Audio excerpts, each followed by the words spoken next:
All right, let's take a look at our top 25, the good, the bad, and the ugly. Let's start with the LSU Tigers, number one. It takes two to make a thing go right. Listen, nobody thought LSU would win the 2023 NCAA Women's Basketball Championship. Absolutely nobody. They didn't think it at the beginning of the season. They didn't think it during the season. And even when they arrived in Dallas for the Final Four, most people thought the LSU Tigers were a long shot to get the ultimate dub. Most people assumed it would be South Carolina. But you know what they say about assuming, right? And the Tigers have reloaded with young stars, including Angel Reese and Aneesah Morrow, who make LSU rebounding a force. And then there's Hailey Van Lith, Flau'jae Johnson, and freshman Mikaylah Williams.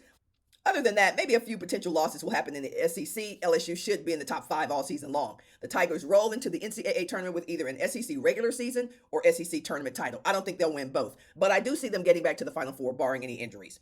So what could go wrong? Well, two wrongs don't make a right. The great thing about the transfer portal is that you can go baller shopping and put together a squad. But sometimes bringing strangers together can create potential chemistry issues. Now, Coach Kim Mulkey doesn't worry about chemistry a whole lot. She knows that ballology rules the day. In other words, she believes her team's desire to ball and win will help them overcome any potential personality problems.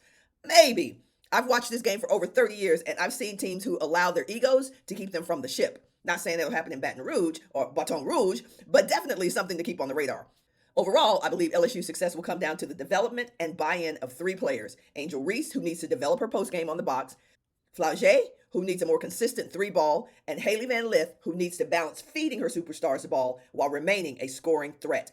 So that's your look at the preseason number one LSU Tigers.